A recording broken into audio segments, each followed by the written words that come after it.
26واں پارہ سورۃ الحجرات، آیت نمبر 11، رکوع نمبر 14۔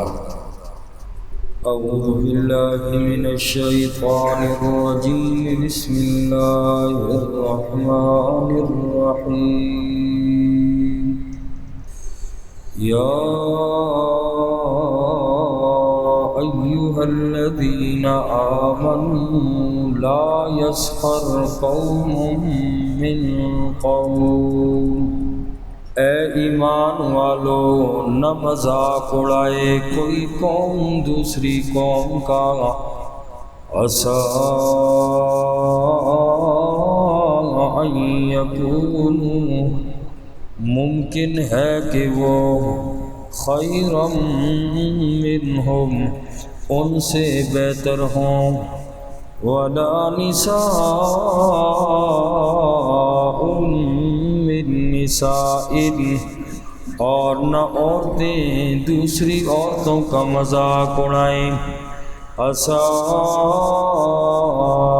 ان یکن خیرا منہن، ممکن ہے کہ وہ عورتیں بہتر ہوں ان دوسری عورتوں سے۔ وَلَا تَلْمِزُوا أَنفُسَكُمْ، اور نہ عیب لگاؤ ایک دوسرے پر، نہ تانے دو ایک دوسروں کو۔ کل کی آیت مبارکہ میں یہی آیت نمبر 11 تھی، اور اس کی پہلے حصے میں 7واں اصول بیان کیا کہ اے ایمان والو، تم میں سے کوئی مرد کسی دوسرے مرد کا مذاق نہ اڑائے، اور نہ ہی کوئی عورت دوسری عورت کا مذاق اڑائے۔ یہ 7واں اصول بیان کیا تھا، اور آج آیت کے دوسرے حصے میں 8واں اصول بیان کیا گیا، وَلَا تَلْمِزُوا أَنفُسَكُمْ، اور نہ عیب لگاؤ تم ایک دوسرے پر۔ اگر انفرادی زندگی یا اجتماعی زندگی میں سکون چاہتے ہو، امن و امان چاہتے ہو، معاشرتی زندگی اچھی ہو، تو فرمایا ان 12 اصولوں پر عمل کرو، اور ان میں سے آج 8واں اصول ہے۔ 8واں اصول یہ ہے کہ ایک دوسرے کو تانے نہ دیا کرو۔ وَلَا تَلْمِزُوا أَنفُسَكُمْ، نہ تانے دو ایک دوسروں کو۔ لمز کا معنی ہوتا ہے کسی کے منہ پر اس کا عیب بیان کرنا، اس کا گناہ بیان کرنا، اور پھر اس گناہ اور عیب کی وجہ سے اس کو شرمندہ کرنا، اور اس پہ ٹوک مار دینا، اس کو طعنہ دے دینا، یہ لمز ہے۔ وَلَا تَلْمِزُوا أَنفُسَكُمْ، جیسے کہ مجلس میں 2-4 ساتھی آج کل بیٹھے ہوتے ہیں، ان میں سے غلطی سے کسی سے کوئی بات غلط نکل جاتی ہے، یا کہنا کچھ اور چاہتا ہے نکل کچھ اور جاتی ہے، وہ باقی سارے اس ایک بات کو پکڑ کے اس کو شرمندہ کرنا شروع کر دیتے، اور اس بات کو سمجھتا کوئی گناہ نہیں ہے۔ ان کے سامنے تو ہنسی مذاق ہے، دوسرے کو ذلیل کرو، دوسرے کو طعنہ دو، دوسرے کی ایک کمزوری کو پکڑ کے لوگوں کے سامنے یا آپس میں ایک دوسرے کے سامنے شرمندہ کرو، یہ گناہ کبیرہ ہے۔ وَلَا تَلْمِزُوا أَنفُسَكُمْ، فرمایا ایک دوسروں کے عیب بیان کر کے، اس کے عیب کو بیان کر کے اس کو شرمندہ نہ کرو، طعنہ نہ دو اس کے عیب کا، اس کے گناہ کا اس کو طعنہ نہ دو۔ ہاں، اگر آپ نے کسی مسلمان میں عیب دیکھا، گناہ دیکھا، اصلاح کی غرض سے تنہائی میں لے جا کر اس کو سمجھاؤ۔ اگر زیادہ ہی خیر خواہی کرنا چاہتے ہو تو یوں کرو، یہ خیر خواہی ہے کہ تنہائی میں لے جا کر اس کو سمجھاؤ کہ دیکھو یہ بات اچھی نہیں ہے، اس کا نتیجہ اچھا نہیں ہے۔ تانا نہ دو، سامنے اس کے گناہ کو بیان کرنے کی کیا ضرورت ہے؟ اور آج ہمارے ہاں کیا ہوتا ہے، مجلس میں اس کے عیب کو بیان کر کے کہتے ہیں میں نے تو اس کی اصلاح کے لیے کہا تھا۔ وہ ہر انسان گھاس نہیں کھاتا، لہجے بتا دیتے ہیں یہ کس زاویے سے اس نے بات کی ہے، اس کا لہجہ کیا کہہ رہا ہے، آیا خیر خائی والا لہجہ ہے یا شرمندہ کرنے والا لہجہ ہے؟ تو بہرحال آدمی دوسرے کے پورا کوئی بھی نہیں، گناہوں سے معصوم کوئی انسان بھی نہیں ہے، گناہ ہو جاتے ہیں، کسی سے کون سے گناہ ہے، کوئی کس گناہ میں ملوث ہے، کوئی کس میں ہے، سارے اس میدان کے اندر ننگے ہیں، لیکن یہ کسی کے رب نے پردے رکھے ہیں، کسی کے جو زیادہ حد کراس کرتا ہے رب پردے کھول دیتا ہے۔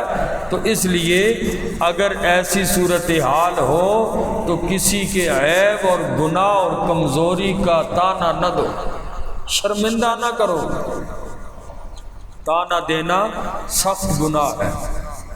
اور آج ہماری مجلسوں میں یہ شیوا بن چکا ہے، لوگ ہنسی مذاق کے لیے ایک کو پکڑ لیتے ہیں، ایک کی کمزوری کو نشانہ بنا کے سارے اس پہ کستے رہتے ہیں، تو فرمایا یہ کبیرہ گناہ ہے۔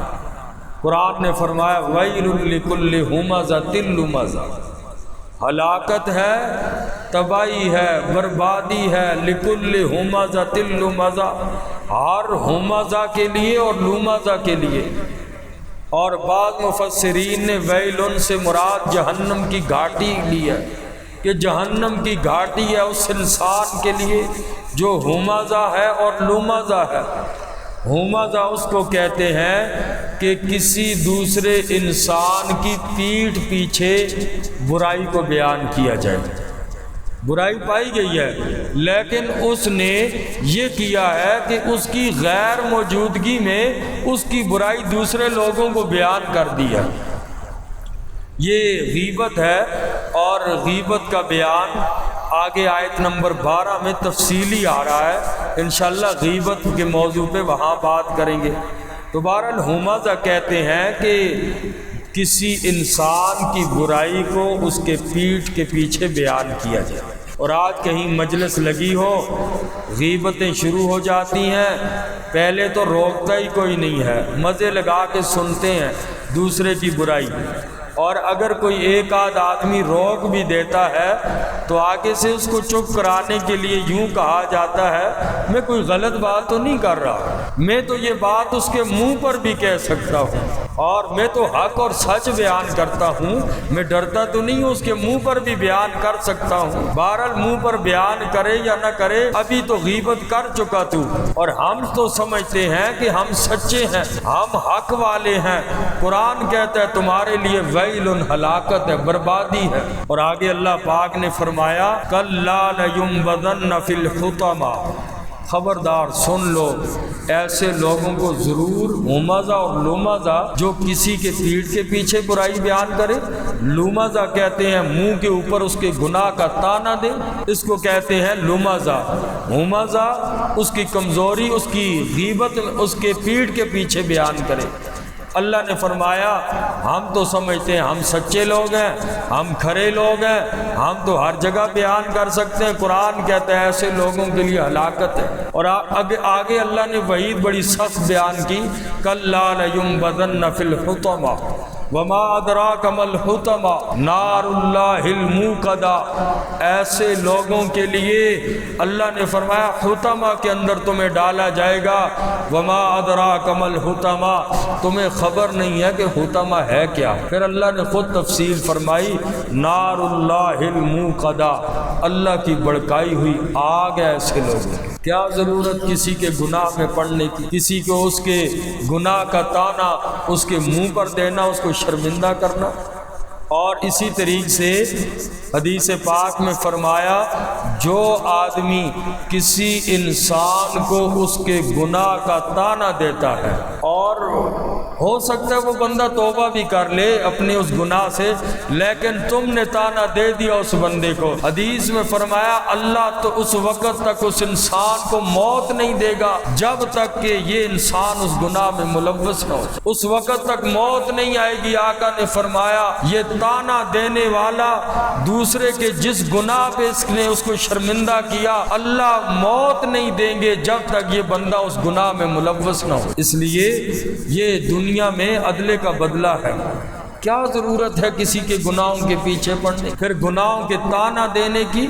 اور یاد رکھو تانا دینے والا مرے گا نہیں جب تک کہ جس کے گناہ پہ ہنسا اسی گناہ میں ملوث نہ ہو جائے۔ تو اس لیے انسان جو ہے کسی دوسرے کو تانا نہ دے، کمزور ہر انسان ہے، تانا نہ دے، آج اس پہ ہنسا کل اس پہ ہنسیں گے، یہ پکی بات ہے، موت سے پہلے ہنسیں گے۔ اور اسی طریقے سے تانا اللہ کو بھی برداشت نہیں ہے۔ قیامت کے دن حدیث میں فرمایا کہ جس وقت جہنمی لوگ جہنم میں پڑے ہوں گے، کافر بھی ہوں گے اور مسلمان بھی پڑے ہوئے ہوں گے، کافر مسلمان کو تانا دے گا، تیری مسلمانی کا کیا فائدہ؟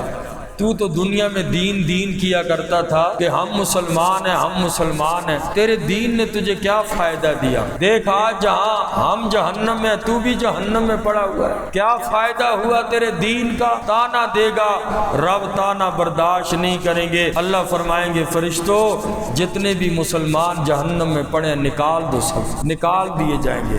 تانا اللہ بھی برداشت نہیں کرتا، تو کوئی بندہ عام سا عام بندہ بھی ہو، تانا کسی سے برداشت نہیں ہوتا کہ جو عیب، جو کمزوری، جو گناہ اس کے منہ پر دو بندوں کے سامنے پیش کر دی جائے۔ وہ کہتا ہے یار تو مجھے اکیلے میں مار بھی دیتا نا، میں ناراض نہ ہوتا، تو نے دو بندوں کے سامنے میری بے عزتی کر دی۔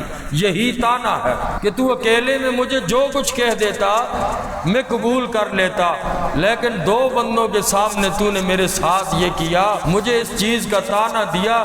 یہ بندہ تانا برداشت کوئی بھی نہیں کر سکتا، اس لیے کسی کو گناہ کا تانا نہ دیا کرو۔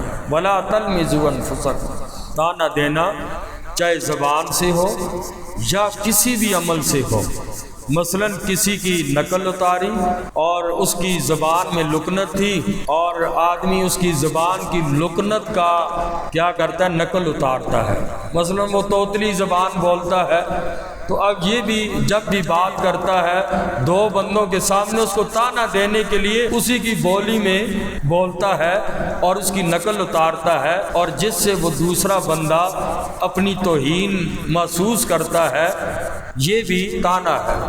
یا اشارے سے کسی کے چھوٹے قد کے طرف اشارہ کرے کوئی انسان، تو بہرحال عمل سے کرے یا اشارے سے کرے، زبان سے کرے، کسی بھی طرح دوسرے مسلمان کی توہین کرے تو یہ تانا ہے، یہ سارے کام حرام ہیں۔ بعض خواتین نے ہاتھ کے اشارے سے حضرت صفیہ رضی اللہ تعالی عنہا رسول اللہ صلی اللہ علیہ وسلم کی زوجہ محترمہ ہیں، یہ چھوٹے قد کی تھی، ان کے پست قد ہونے کی طرف بعض نے اشارہ کیا، بعض خواتین نے، یعنی حضرت صفیہ کے چھوٹے قد کو بیان کیا۔ جیسے کہ آج کل ہمارے معاشرے میں کوئی چھوٹے قد والا ہو، مختلف لوگ مختلف باتیں کرتے ہیں، کوئی 1.5 فٹا کہتا ہے، کوئی کیا کہتا ہے، کوئی کیا کہتا ہے، تو یہ چیزیں ٹھیک نہیں ہیں، یہ بھی تانا ہے۔ اور حضرت صفیہ کو بھی اسی طریقے سے ان کے چھوٹے قد کو عورتوں نے اشارے سے بیان کیا۔ اللہ کے نبی صلی اللہ علیہ وسلم کو معلوم ہوا، آقا بڑے ناراض ہوئے، فرمایا انہوں نے ایسی سخت بات کہی ہے، اگر یہ بات سارے سمندروں میں ملا دی جائے سارا دنیا کا پانی کڑوا ہو جائے، اتنی زہریلی اور گندی بات کہی۔ اور ہمارے یہاں تو ان چیزوں کو کوئی سمجھا ہی نہیں جاتا ہے، 2-4 بندوں کو ہنسانے کے لیے تیسرے کی خوب کلاس لی جاتی ہے۔ تو اگر کسی میں کوئی عیب دیکھو اور اسی طرح کسی کے اندر کوئی بھی عیب ہو، مثلا اندھا ہے، آنکھوں سے نابینا ہے، اور یہ یا لنگڑا ہے یا کچھ بھی ہے، یہ اللہ نے کیا ہے، اس کو تانا دینے کے بجائے اللہ کا شکر ادا کر کہ یا اللہ تیرا شکر ہے کہ آپ نے ہمارے اندر یہ عیب پیدا نہیں کیا ہے، اس سے عبرتیں حاصل کرو، اس سے عبرت حاصل کرو۔ اللہ نے جن لوگوں کی کچھ صفتیں لی ہوئی ہیں کسی کو لولا، کسی کو لنگڑا، کسی کو جیسا بھی بنایا، تو بہرحال وہ لوگ پھر بھی اس کی وجہ سے بھی یہ لوگ ان کے گناہ معاف ہوتے ہیں، اور اسی طریقے سے ہم لوگ کیا کرتے ہیں، ان کا مذاق اڑاتے ہیں۔ تو یاد رکھیں، ایسے لوگوں کو دیکھ کے عبرت حاصل کیا کرو، اللہ کا شکر ادا کیا کرو کہ اللہ نے ہمارے اندر یہ عیب نہیں رکھا ہے۔ تو اس لیے آج کا 8واں اصول یہ ہوا، وَلَا تَلْمِزُوا أَنفُسَكُمْ، ایک دوسرے کو تانا نہ دو یا ایک دوسرے پر عیب نہ لگاؤ۔ اور یہ ہیں تو چھوٹے گناہ جن کو ہم سمجھتے کچھ نہیں، ہمارے ہاں چھوٹے ہیں، اگر چھوٹے ہوتے تو قرآن ان کو بیان نہ کرتا۔ بہت بڑے گناہ ہیں، بہت بڑے گناہ ہیں، لیکن ہم لوگ سمجھتے ان کو کچھ نہیں۔ آج چاہے دیندار ہے، چاہے جو بھی ہے، ان چیزوں کا مذاق ہر بندہ کرتا ہے اور روکنے والا بھی کوئی نہیں۔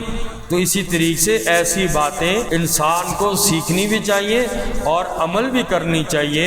تو یہ آج کا 8واں اصول یہ ہوا کہ ایک دوسرے کو تانے نہ دیا کرو، اور وَلَا تَنَابَزُوا بِالْأَلْقَابِ، لوگوں کو برے لقب سے یاد نہ کیا کرو۔ اس کے انشاءاللہ کل اللہ تعالی عمل کی توفیق